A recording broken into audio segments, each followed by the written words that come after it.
Hi, this is Vicky. And Ruben from Family Have Explorers. Explorers. In this video we're going to take you to an island which is actually the third biggest sand island in the world. We spent here 5 days and we're going to share with you our travel plan and also beautiful photos and pictures about the island. It was one of our favorite destinations in Australia, actually the favorite destination of the last 6 months. So we're going to take you to Moreton Island. We're going to share with you why we chose Moreton Island above all the other destinations in Australia. A few things that are good to know before you go there, and also what to bring, which is very important. And furthermore, of course, we're going to share with you a 5-day travel plan for you and your family. So why we chose for Moreton Island? We were actually doubting between Fraser Island and Moreton Island, but there are a few reasons why eventually we went to Moreton. First reason is that Moreton Island is much smaller than Fraser Island, and we kind of like small and cozy, so Moreton sounded like the best choice. Also, on Moreton Island there are no dingoes, no wild dogs, and there are many dingoes on Fraser Island. Then you can choose as a family, because of our kids, to stay at a fenced campground, but we didn't really like that. So we decided to go for Moreton. And then the last reason is that Moreton Island is much easier accessible via a short ferry trip of 75 minutes from Brisbane.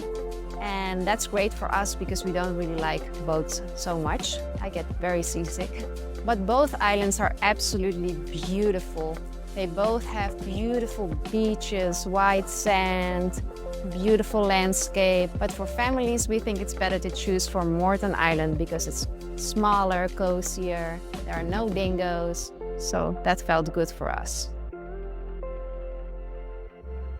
There are a few things to keep in mind before visiting Moreton, and there are a few things you should arrange. You can visit Moreton Island by taking the MICAT ferry, and you can arrange your tickets online in advance. So below this video you can find many links on where to arrange things like your ferry ticket, your campsite, etc.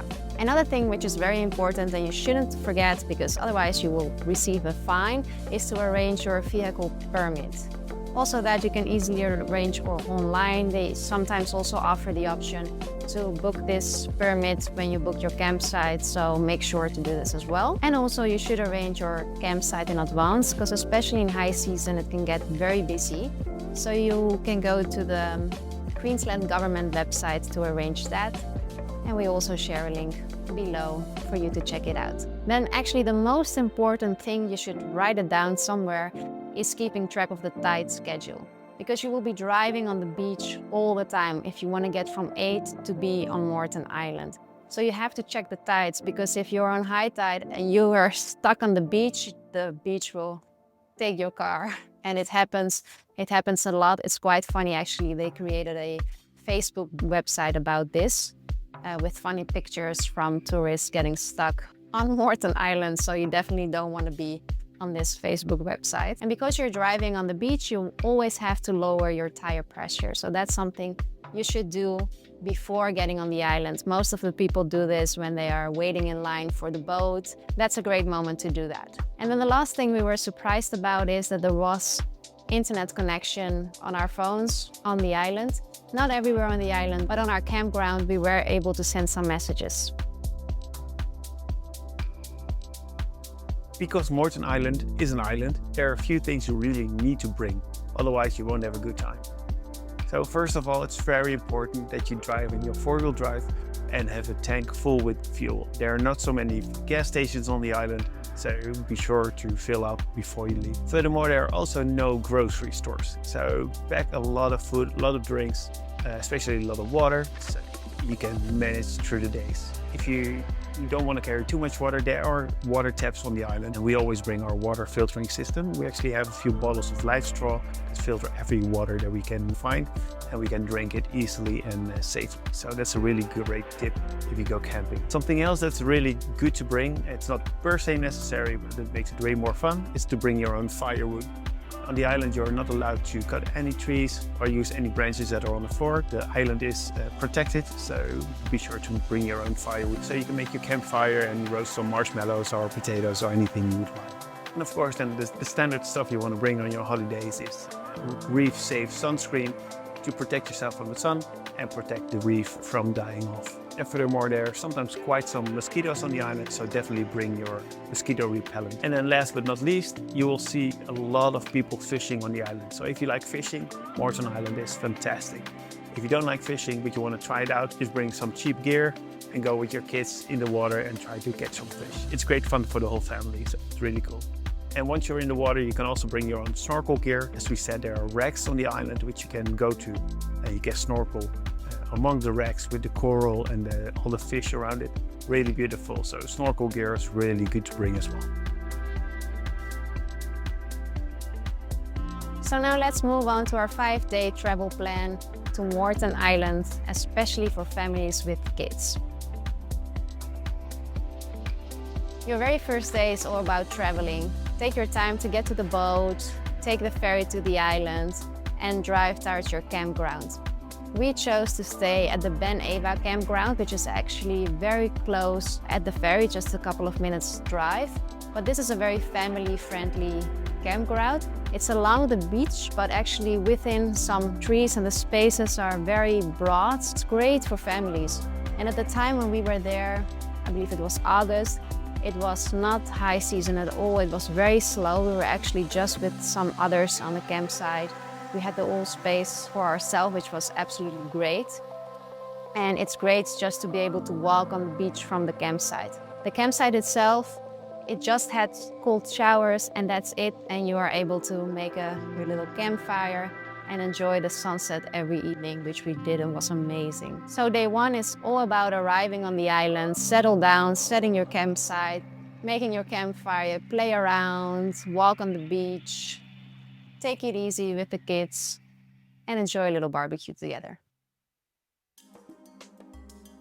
On day 2, it's time to visit the big sandhills. Moreton Island is a huge sand island, but mostly it's covered by trees and grasses. But there are still a few spots that are not covered. So there are huge dunes that you can visit. Actually, Moreton has the highest sand dune in the world as well, which you can climb if you want to. It's only 280 meters high. Pretty steep. We had a pretty easy morning because the Thai schedule said we could only drive on the beach at 11:30. So we had an easy breakfast and started our car at 11:30 in the morning. I think we were actually a little bit too early because we were definitely the only one on the beach and the water was still pretty high. But you could see that the water was lowering already. This was actually really, really good because we were the first one on the sand dunes and it took about an hour and a half before the other people arrived as well. So we had loads of time to play there. If you go to the sand dunes, definitely bring a sandboard. So that's kind of a surfboard that you use for the sand. Make sure it's made of wood or plastic or something. Don't use a foam board because they won't slide. We only had foam boards, unfortunately, so we didn't slide the sand dunes, but it's really great to do. If you have been playing on the sand dunes for a while, it's time for a nice lunch. And since you're already at the beach, you'll probably have a really beautiful lunch spot already. So take your time, especially because the high tide will take quite a few more hours. So you have enough time on the beach to enjoy your lunch. We were actually lucky that the low tide exposed a lot of beach where there were so many crabs. Our boys found thousands of crabs in the sea, which they want to chase and want to follow. It was a stunning view actually. We've never seen such a thing before. So enough time to play on the beach, on the sand dunes, have a nice lunch, and actually have a great day together with your family. And make sure you return to your campground on time, because a high tide might come as well. You have to travel on the beach and you don't want to be stuck. This probably results in that you're early on the campground, which is a great time to prepare your campfire and set up camp and make a nice spot to have a great evening. And of course, again, enjoy the sunset. On day 3, it's time to visit the shipwrecks on Moreton Island.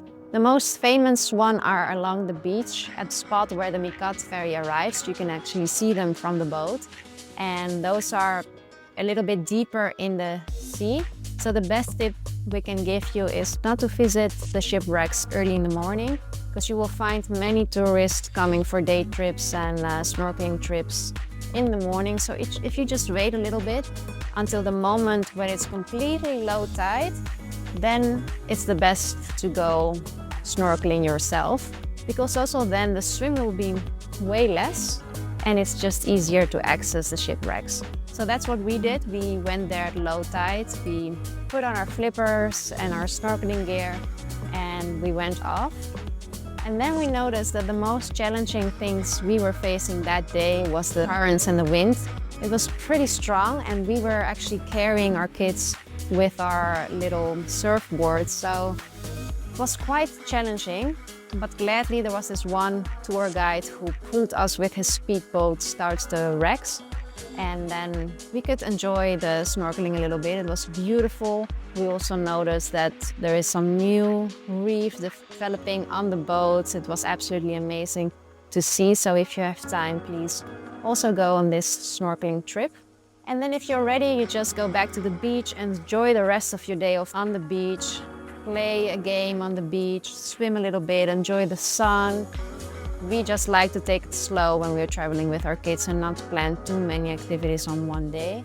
So we just enjoyed our lunch there. We made some wraps on the beach and enjoyed that. And then slowly at the end of the day, we drove back to our campsite. And on the fourth day of visiting Moreton, it's time to go north. The northern part of the island is also very beautiful. It's a nice drive on all the sandy roads and the beaches to go to the beautiful spot on the island. The northern part is mostly famous for its champagne pools. It sounds amazing, but unfortunately there's no real champagne. But there are small pools, and actually when it's high tide, the water splashes over the rocks into those pools, and that creates a lot of bubbles. So that's why they call it champagne pools. It's amazing if you can go there with high tide. It's slightly challenging, of course, because you have to drive there, but the beach is big enough to go with high tide as well. And it's beautiful photos and beautiful shots. It's really fun, especially with kids as well. And when you're at the champagne pools, there's on the right hand side, all the way on the end of the beach, there's a little track that goes up the hill that brings you to the Honeymoon beach. We have no idea actually why it's called the Honeymoon beach, but it's a really nice secluded area with also lots of rocks and small little pools. It's a beautiful spot to go, very secluded, so pretty much no one there. And our boys love to see the tides coming in and out and play in those little pools. So that's really fun to do.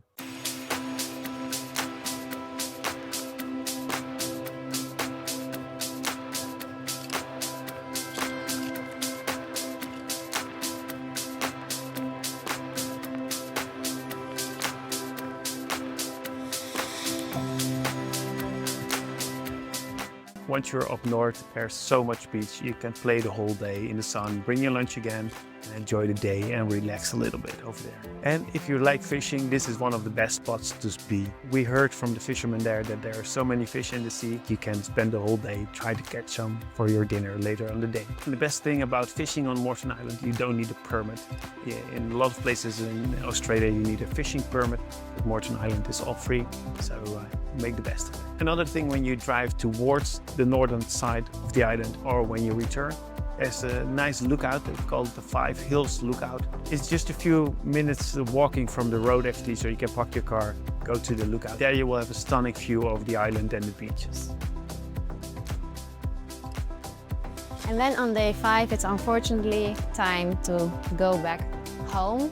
So it's time to pack your stuff. Maybe you want to do a morning dive in the sea, which is absolutely nice to do that with the kids before packing everything. The ferry arrives around noon, so plenty of time to pack everything. And then when you head back to the mainland, don't forget to inflate your tires again, very important. And also don't forget to do a full car wash. So not only the outer side of your car, but also an underwash. There are many places in Brisbane where you can do an underwash as well, just to take all the salt off your car so you don't have any problems later. And then of course you probably have to vacuum your whole car because there is sand everywhere. So this was our 5-day travel itinerary for families on Moreton Island. We absolutely loved it and could have spent quite some more days, maybe even 2 weeks if you wanted to. It's so beautiful, it's stunning. The beaches are really nice. So we were actually sad that we had to leave after 5 days. The kids had a great time. There was so much to do. They loved all the climbing and the swimming and the adventure in the forest. So we hope if you go to Moreton Island, you have just as good a time as we have. So we wish you a happy travel and thank you for watching. Happy travel, thank you. Oh, one more thing. If you like this video, please subscribe to our channel. It will help us a lot, and we will share a lot more travel videos and other inspirational things to do. Thank you.